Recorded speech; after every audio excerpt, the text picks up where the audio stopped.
sa akin. Antik na to. Kakal to. Bigat eh, oh. Iba ito. Iba ito. Na ako.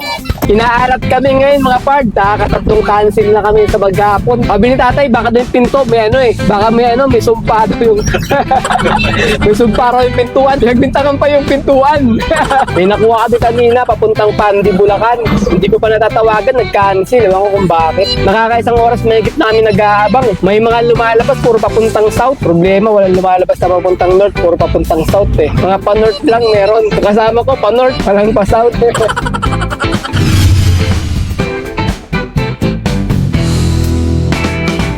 Good day mga pards! Today is another booking day na naman tayo. May 31 ngayon, Saturday, 2025. Tingnan natin mga pards kung kikita tayo ngayong Sabado. Kaya samahan nyo kami ngayon sa biyahe namin kay Lalamove 1000 kg. Nandito kami ngayon sa amin, 9:43 AM na. Nag-aabang kami ng booking. Ngayon mga pards, may nakuha na kaming booking. Tatawagan ko muna kung anong pa-deliver nila. Hello? Good morning sir, Lalamove sir. Sir, tatanong ko lang po kung anong papadeliver nila. Ito sir, pinto. Mga pintuan sir.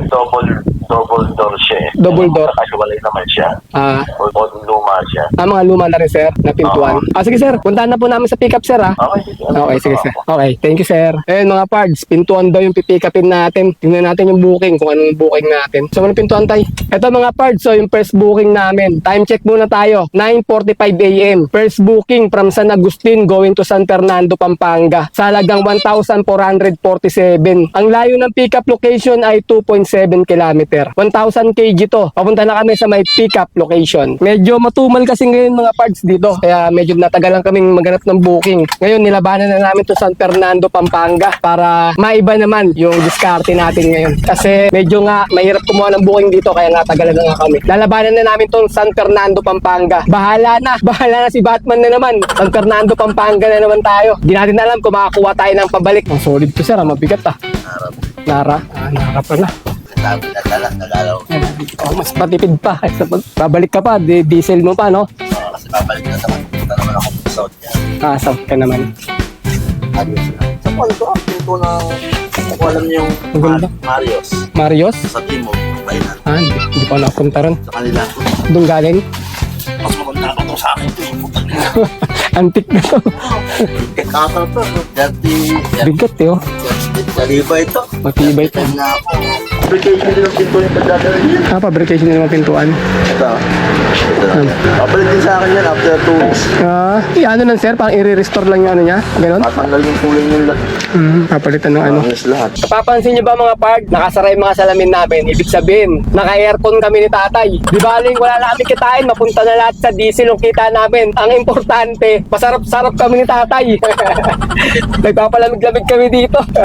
Kasi pagka nakabukas nga yung aircon natin, medyo tumataas yung diesel natin. Yung konsumo ng diesel natin mga part. Ito, maghanap kami ng kasabay. Baka swertein pa kami, makakuha kami ng kasabay. Sana nga makakuha pa kami. Kahit 300 kg, okay na. Alas 11:14 na mga pards. Wala pa rin kami nakukuha ang kasabay. Nandito kami ngayon sa may Mindanao Avenue, yung dulo ng Mindanao Avenue, C5. May nakuha kami kanina, papuntang Pandi, Bulacan. Hindi ko pa natatawagan, nag-cancel. Ewan ko kung bakit. Nakakaisang oras mahigit namin nag-aabang eh. May mga lumalabas, puro papuntang south. Walang papunta ng Bulacan o Apalit, ganyan, Pampanga, kahit Tarlac nga, sasabay na namin eh. Problema, walang lumalabas na papuntang north, puro papuntang south eh. Mga pa-north lang meron. Kasama ko, pa-north, walang pa-south eh. Ano tayo? Desisyonan mo na, katulan mo na. Balik na natin yan, nakuha tayo stop. Babalik na, no? Time check, 11:23 AM. Nakakuha na kami ng pangsabay, mga part, pang double booking namin. Second booking to. From Bagbag going to Kalumpit sa halagang 1,068. Ang layo ng pick-up location ay 4.7 kilometer. 1,000 kg to. Papunta na kami sa may pick-up location. Dito kami kanina nag-abang mga parts eh. Tapos na inip kami ni tatay. Umalis kami rito. Tapos dito rin pala yung makukuha namin booking. Awit. Alam mo, ma'am, ipapunta ng Bulacan? Dalawang lang yan, oh. Okay, yun yan. Oh, saglit lang na, ma'am. Pagkatapos, may karga sila. Yan! Bakit Hindi, gigilid lang namin yan, ma'am. Ay, hindi pwede. Madaming ano. Madaming. Madami kaming ikakarga. Madami. Nakalagay dito, dalawang drum lang. Dalawang drum lang. Mabuti. Marami ba? Hindi, gigilid lang namin ganun yan, oh. Ano ba kakarga? Ito, sir, oh. Ilan yan? Dalawang ganito. Tapos ano pa? 10 sakong asin. At saka ito, sir, oh. May mga bate. Ayun, nakahilera na yan. Tawagan ko lang, ma'am. Kasi pag dalawang drum lang, at saka itong mga carboy, kaya dito. Pero may buti pa, lahat ikakarga, wala, hindi na makarga to. Oo nga, lulugi ka talaga. Ilang bote ba yan? Ilang galon? Akin siya.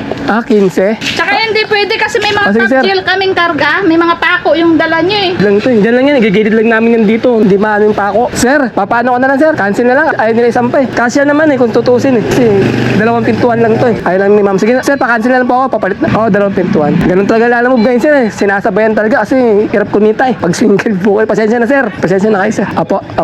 O, sige, sir. Kalo kasi nakalagay dalawang drum lang, sir. Kaya pinuntahan ko. Sige, sir. Pa-cancel na lang po. Salamat po. Pero sa palagay ko, kasi kung talagang iyanan namin, huling booking naman. Ayaw pa pasabayan. Gusto solo booking. Nakahiga kasi kala nila ganun na yon. Sabi ko, katagilid naman yan eh. Yung second booking natin mga part, cancel. Kaya gagawin namin, diretso na lang namin to kasi alas 12 na eh. Naubos na yung oras namin. Pagdating ng Pampanga, baka wala na kami makuha pag inabot kami ng hapon. Ayaw ipasabay eh. Kasi gusto nila parang solo booking lang. Kasya naman eh. Sa tingin ko pa lang, estimate ko pa lang, 15 lang eh. Tapos dalawang drum na, kala ko yung malaking drum, yung parang, yung ano, lata na drum yung malaki. Hindi pala yung plastic na ano lang, drum. Pero sa booking nga, nilagay niya lang kasi doon, dalawang drum lang. Kaya akala ko talaga dalawang drum lang yung pipick upin. Kasi mabigat din naman yung 170s eh. Kaya sabi ko, pwede na to, pansabay. Yung inaalat tayo, nakadalawang booking kami, nagtry kami. Parehas na cancel. Eh, medyo matagal magabang kasi puro papuntang south yung mga lumalabas na booking. Nakakadalo na kami. Alas 10 na tapos eh, yung pag-pick up dito.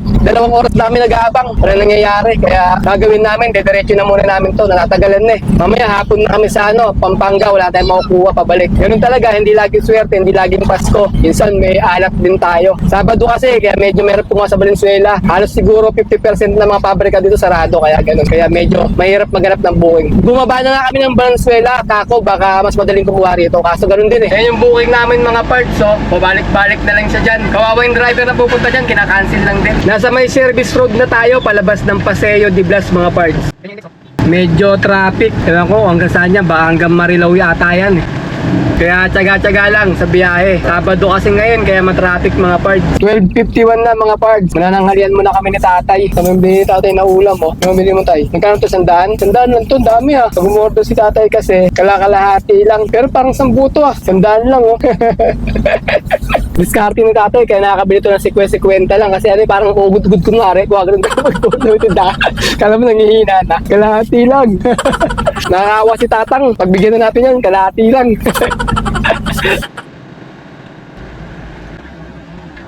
Drop off tayo mga parts, San Fernando, Pampanga. Magkano ba bayaran? Nabayaran na, hindi ba, di ba? Hindi pa po sir. Sa inyo na lang sir. Ay sige. Ay sir, andito na ako sa drop off. Sige sir, salamat sir. Salamat po. Sila na magbabayad ata. Salamat sir. Okay. Thank you sir, thank you sir. Ito sir yung booking sir eh. 1367. Tapos, Yung toll fee tayo sir. 79 tsaka 255. 1701. Sige sir. Saan? Ito sir. Yan ako dun sa contractor. Sige sir.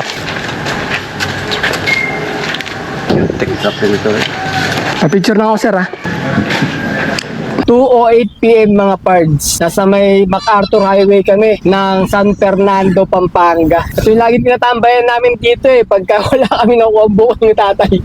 Ito rin yung puno, tinatambayan namin. Nakakit kami ni tatay sa ano eh, halagang 1.4, pagkano ba yun? 1.447 ba yun? Para magwa 1.5 na kasi. Nakakit kami, kaya ano yung pala, wala pala kayong masasabay mga pards. So problema natin ngayon, walang booking dito, walang tumutunog. Pero kung nasabayan talaga namin kanina yun, maganda yun. So makakuha kami ng isa pabalik, okay na sa amin yun. Problema nga, wala tayong nakuha eh. Tagalan na tayo masyado. Alas 2 na kami nakarating dito, yung booking niya. Alas 10 namin nakuha yun dun eh, sa may pick-up location. Nabot na ng 5 oras. Tagal namin naghintay dun eh, sa may ano, sa may Mabaliches ng booking. Bumaba pa kami ng Valenzuela. Halos 2 oras yung naubos namin dun. Hindi, buti na lang din, maaga namin dineliver. Kasi para magkasarado yun ba eh, no? Parang ano siya eh, no? Pagawaan talaga ng mga kahoy. Pagka inabot tayo na alas 5, baka sarado na yun. May harapan na tayo mag-drop off dun. Nagpasya na ng hatol yung hukuman mga pard. Uwi na kami. Alas 3:05 na eh. Isang oras na kami nag-aabang. Yan, si tatay pinag-drive ko. Siya may gusto pumunta rito eh. I-drive mo pa uwi. Sabi mo, punta tayo San Fernando eh. Tinanong kita kanina. Ano, San Fernando? Kunin mo. kunin mo. Ayan, tatay na kuha pabalik. Alam nyo na, pagka pupunta kayo San Fernando ha. Alas 3 na ng hapon. Sa oras namin nag-aabang. Ayan, may isang booking from Masantol going to Caloocan North. Yung Masantol, parang Tarlac na ata yan eh. 30 km pa yung pickup. Pooling booking, 874. Walang kumukuha mga parts. May lumabas sana kanina, Mexico, Pampanga to Holy Spirit, 1,074. Nag-join kami. 6 km lang yung pickup. Di namin nakuha. Sa iba binigay. Siguro meron malapit na driver doon sa may Mexico eh. Nasa may San Fernando kasi kami. MacArthur Highway. Ayan mga parts, may lumabas San Luis going to Villaverde. Sa halagang 3,788. Saan ba to? 3,000 eh. Vizcaya, Nueva Vizcaya. Villaverde, Nueva Vizcaya. Layo. Dahil nagkaraang tayo. Oo. Kaya. Nueva Vizcaya. Sa mga parts, may nakuha kami. Kapalit to Doña Josefa. Nagkakalagal 1,150 to eh. Kaso pinakancel dahil 14 kilometer kasi yung layo namin. May pick up. Yung nag-book, hindi rin siya yung pick up, hindi rin siya yung drop off. Booker lang daw siya. Siguro taga Maynila yun. Alam na sa probinsya kahit yung mga 14 kilometers, saglit lang mapuntahan yun mga parts. Luwag-luwag ng kalsada. Wala pa nga 30 minutes, makakarating na kami. Ayun, may lumabas ulit. North Fairview to Makati. Inaalat kami ngayon mga part. Nakakatatlong cancel na kami sa maghapon. Sabi ni tatay, baka doon yung pinto, may may nung araw, tawag ito, yung daldal namin eh. Antique daw eh. Sabi nung pinagpikapan namin, mas matanda pa raw sa kanya eh. Baka may sumpa daw yung may sumpa raw yung pintuan, ayaw magpasabay. Tapos ngayon pauwi na kami, ayaw rin magbigay ng booking.